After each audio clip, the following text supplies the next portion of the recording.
Okay, so I kind of realized that when it came to Operation Zero Tolerance, it's kind of all over the place. And what I mean by that is when you look online for different reading orders, the reading orders are just all over the place. But I also kind of realized that for some of the X teams that were involved in this event, their storylines are kind of minor. So, for example, X-Force, even though technically they were part of the Operation Zero Tolerance event, their story was kind of out there, just on its own, while you had the X-Men and Wolverine books be the main storyline for the entire event, and you had Cable kind of play somewhat of a major role as well. But when it came to Generation X, they also kind of had their own storyline, but just out there on its own. And X-Men had an issue, but it's not labeled Operation Zero Tolerance, even though it does kind of involve him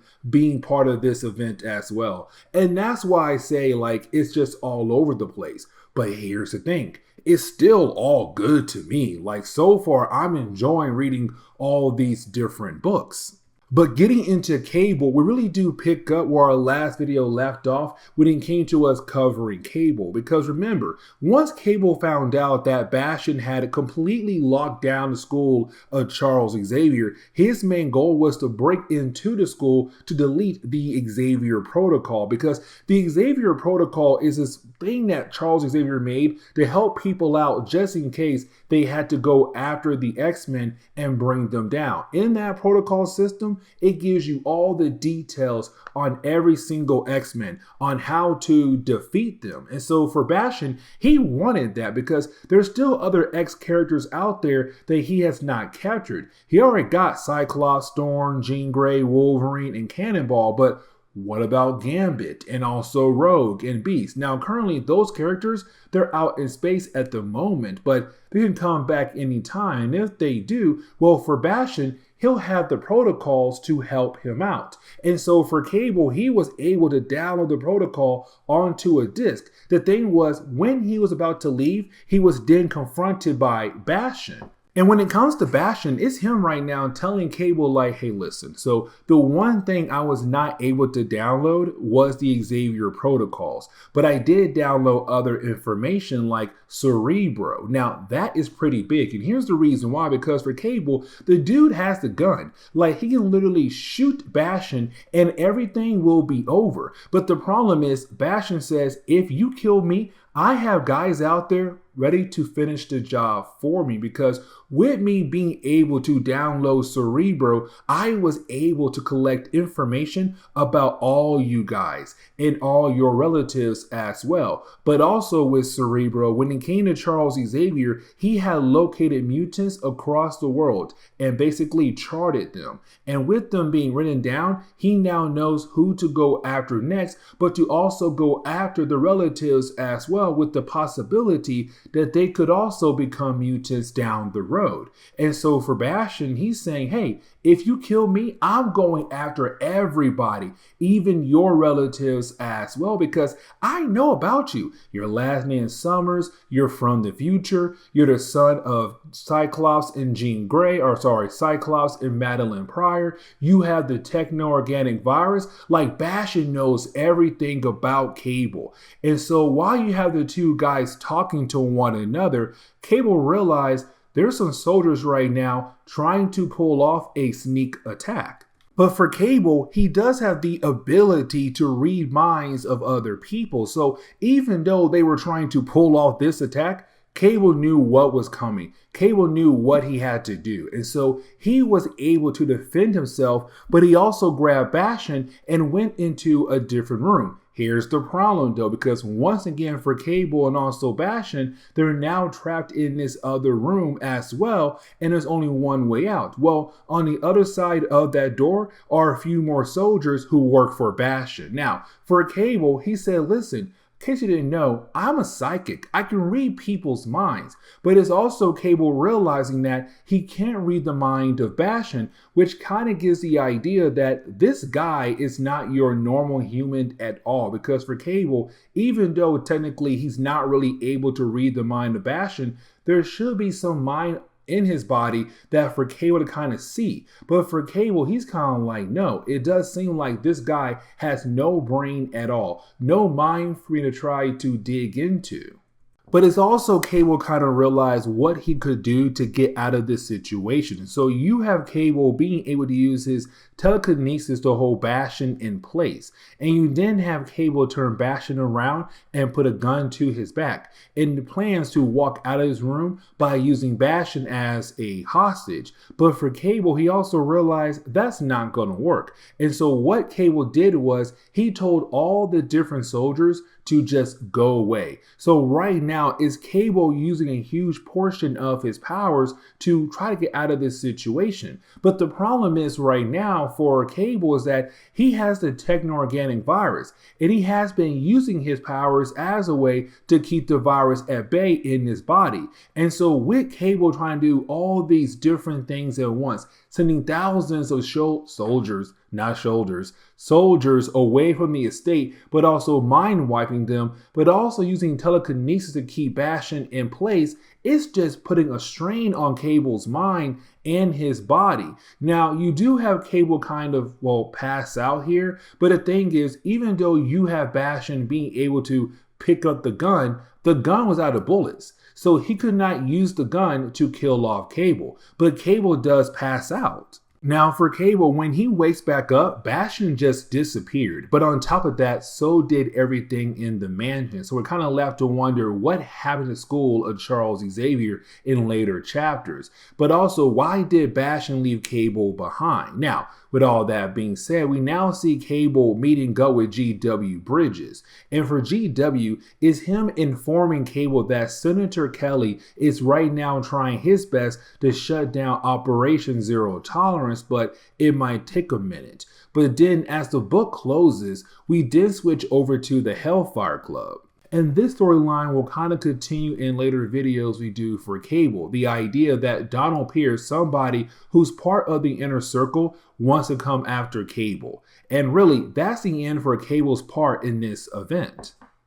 Now, I kind of want to go ahead and cover X-Men issue number 30. Here's the thing, because issue number 30, for me, is actually part of Operation Zero Tolerance. And even though it does not have the label on the cover, it so is part of the actual event, because remember, when it came to Cable in his chapters, he had contacted Nate Gray saying, hey Nate, listen, I need your help. I know you hate everything about the X-Men and all the different X families, but I need you to help us out here. I need you to go protect the Greys, because for Bastion, most likely he'll go after the Greys. And the thing is, Bastion told Cable after you had Cable contact Nate Gray. And so we saw in that chapter that Nate did agree to go out of his way to protect the Greys. And so that's why I say this issue is so part of Operation Zero Tolerance. Now, in some reading orders, they leave this issue out completely. But in most reading orders, it's right there like in a random spot, because it's not technically labeled Operation Zero Tolerance. And for some people, they don't know where to place the actual issue when it comes to the reading order for this event. Now, the last time we saw Nate Gray, it was really more of him just leaving the Brotherhood behind. You know, this group right now being led by Havoc, and they had some deadly gas that technically hit Nate Gray. And matter of fact, we covered the entire storyline. I should link that video. But anyways, after you have Nate Gray being able to get away from them in that deadly gas, he had crashed right in the middle of Central Park. Now, he was then founded by these 3 random ladies, and unfortunately, we're not really able to learn their names just yet, and they do come somewhat important for later issues down the road. I'm kind of hoping those issues are aligned. But anyways, when it comes to Nate Gray, he has been trying to recover with their assistance. But while he was recovering, you didn't have Nate Gray be contacted by, Cable. And once he does get that contact, it's Cable giving Nate Gray the complete rundown about what exactly is happening when it comes to Operation Zero Tolerance. Because for Nate, he had no idea what's happening, but now he does. Now, at first, for Nate, he does not want to help out Cable at all. But it's Cable saying like, fine, don't do it for me, but do it for Jean Grey, because in Nate Grey's reality, he's technically the son to Jean Grey and also Cyclops. And even though he did not really get the chance to learn everything about his Jean Grey, when he arrived here, he kind of wanted to know a tad bit about this reality's version of Jean Grey.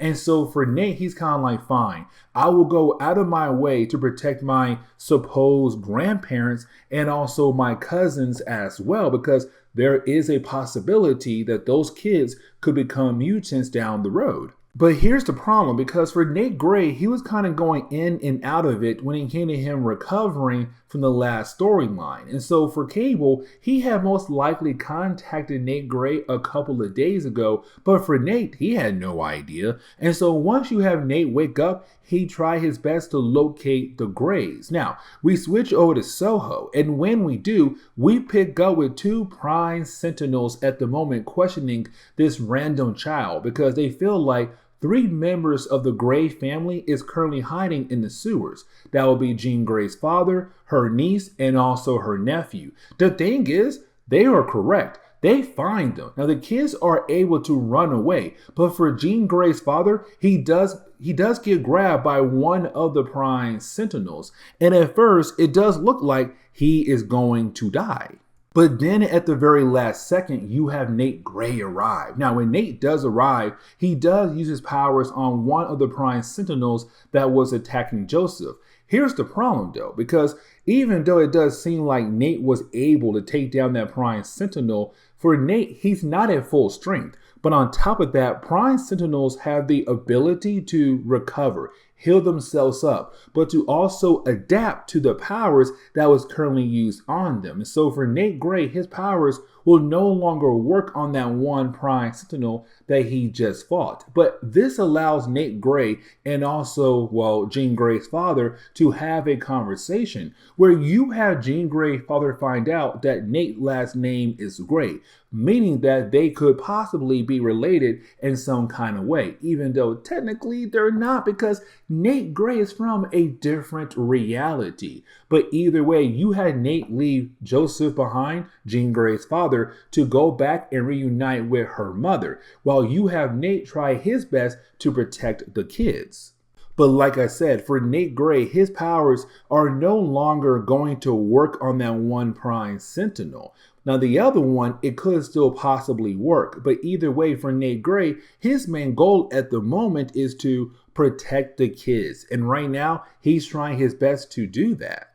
But we also get reminded of Madeline Pryor. Now, here's the thing, because as we all know, Madeline Pryor is a clone of Jean Grey, but she is the mother to Cable. Now, when it comes to Madeline, we learned in our last video or two that she was actually brought back to life by Nate Grey, because he tried his best to locate Jean Grey, or wanting the Jean Grey from his reality. And so when he tried to get that Jean Grey back, he had brought Madeline Pryor back to life. And the two characters did fall in love with one another. But after she had discovered that she was brought back to life by him, and once she began to remember everything from her past, she's trying to somewhat keep her distance. But at the same time, she realized that Nate Grey is in trouble, but she can't leave to help him. And the reason why, Operation Zero Tolerance. They could possibly go after her as well. And so currently, she has to stay with the Hellfire Club.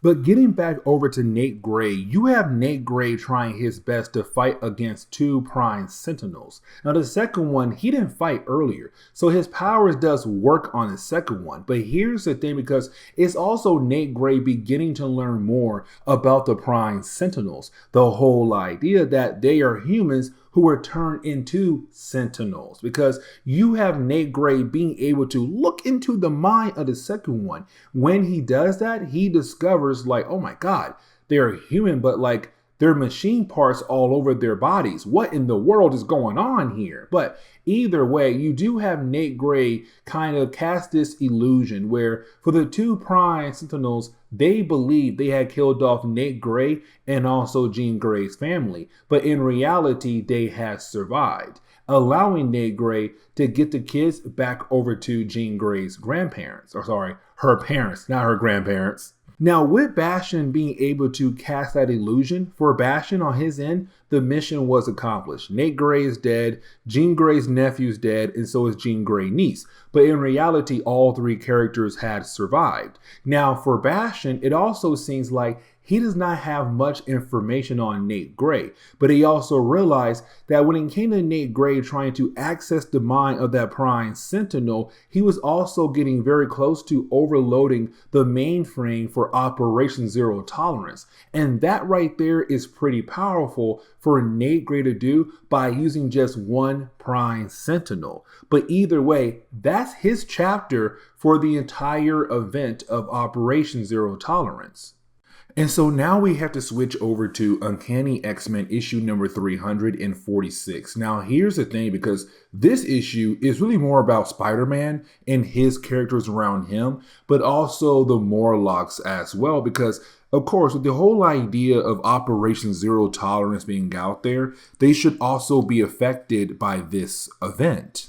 And really, as we get into the opening pages of the storyline, we're being quickly reminded about J. Jonah Jameson and his involvement in the whole idea of, well, Operation Zero Tolerance, because his main goal in earlier storylines in Uncanny X-Men was to discover, like, what is really going on when it comes to Bastion. Because for Bastion, we already knew, like, a long time ago, his main goal was to get rid of the mutant race. But for JJ, he's kind of like, no, I want to know everything about Operation Zero Tolerance, but the past about Bastion as well. Now, we saw in an earlier storyline when it came to JJ, he had sent a reporter to collect information about Bastion and his operation. That reporter got killed off a while back. And so for JJ, he's even more upset about the idea that he had a reporter be killed on that assignment. And so even though at this point in the event, you have the X-Men captured, you have some members of X-Force who were captured but now being free again,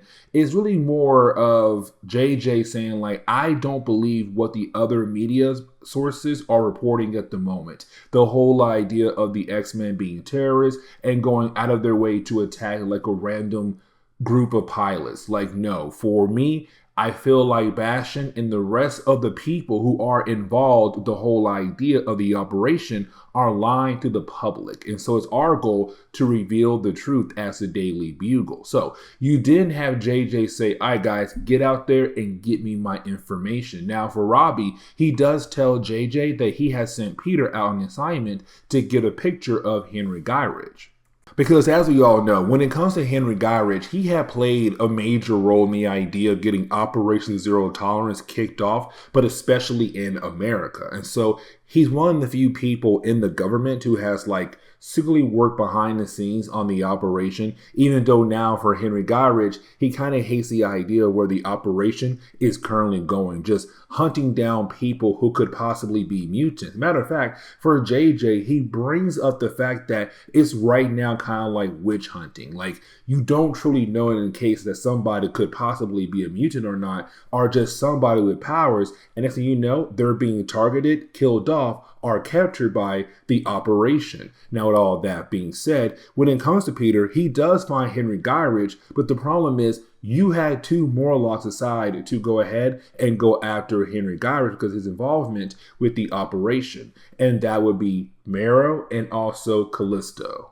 Now, we also get reminded that for the Uncanny X-Men book, it was really being used for a second X-Men team who were out there in space in the last few storylines. And so you have the book kind of quickly remind us that, hey, they're still out there in space at the moment. And unfortunately, they kind of crashed on a random planet. And for Gambit, he just got confronted by a random creature. Now, we're not told where they are or what that creature was, but it's just reminding us like, hey, listen, the X-Men right now, this group right here, they're not on Earth, but don't worry, sooner or later, they should be back. But as we switch back over to Earth and pick up with JJ, it's JJ right now just trying his best to get any piece of information that he can. Like, for example, we see him right now at the moment just being confronted by Bastion after getting off the call with some people who also supposedly supported the operation. Now, for Bastion, him and JJ, they had talked before in the past, and really it was more Bastion trying to warn JJ to sit down, try to scare JJ.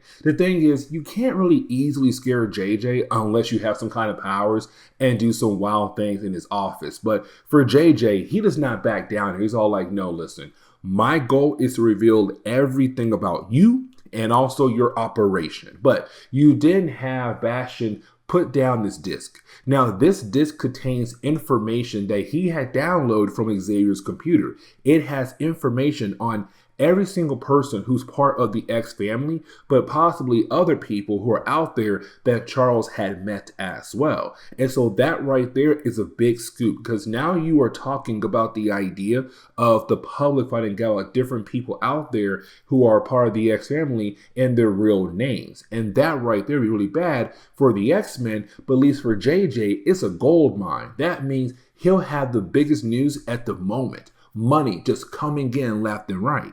But now we switch back over to Spider-Man and also, well, Callisto and Marrow. Now, here's the thing, because for Callisto, she's not really there to kill off Henry Gyrich. Marrow is. And let's not forget that Marrow is part of Gene Nation. And when it came to Gene Nation, they had a real big goal to kill off the human race because, hey, look at what the humans did towards mutants so far. Anyways, though, you do have Spider-Man trying his best to stop the two of them. Now, we come to find out the two bodyguards that were with Henry Gyrich, they are actually Prime Sentinels, and they begin to target Marrow. Now, you have Callisto go out of her way to protect Marrow, but unfortunately, she got hit pretty hard. So the question is she going to be able to survive?